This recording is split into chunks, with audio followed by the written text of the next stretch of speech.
Hey, this is Marisa. I'm here on Canal Street in New Orleans with the famous Ignatius Friday, who's the anti-hero in John Kennedy O'Toole's book, Confederacy of Dunces. And I wanted to tell this story because it's both a tragedy and an inspiration for creatives, writers, entrepreneurs around the world who don't get the validation they initially hope for from their work.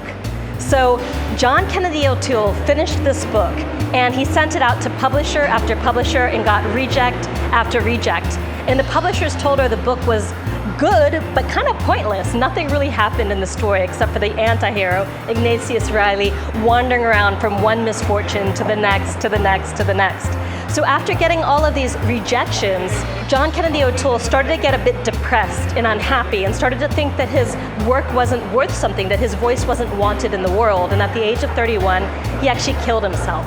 So when the rest of the world gave up on John, and John gave up on himself, his mother refused to give up. She believed that John had written a fantastic novel, and she spent 11 years shopping it around until she got it into the hands of LSU professor Walker Percy. Walker obligingly read this book because his mom would not give up and he did not want to read this book. And then as he started to turn from page to page, he realized that the book was remarkable, was extraordinary, that John had this incredible dark comedic wit.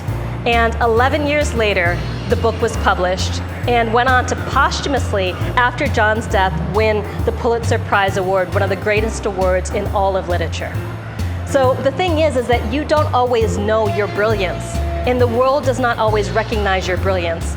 John's work was way ahead of its time, and I've got to admit, I tried reading it, and it's a challenging read because what John created in Ignatius Friday here, as you can see, is not the most handsome, not the most dashing, not the most ambitious or successful or good-natured human being. He created a sloth, a slob who was going nowhere in life and going fast, someone who had closed his heart to the world and closed his heart to love. And I've got to admit, it was a bit of a hard read to get into because reading from the point of view from someone who was so pessimistic, someone who was so down on his luck, was hard for me. But sometimes reading the opposite of who you are and what your life is like can offer you a different perspective on the world. And like I said, sometimes it's easy to give up on yourself when you don't get that immediate validation from the world that you're hoping for. You don't get the validation from the publishers, you don't get validation from your clients or prospects, and worst of all, you don't get validation from yourself.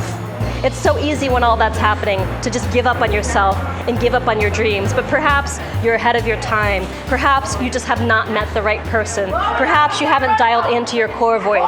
Whatever it is, keep going because you may have a masterpiece inside of you that the world is waiting to hear, just like John here had a masterpiece.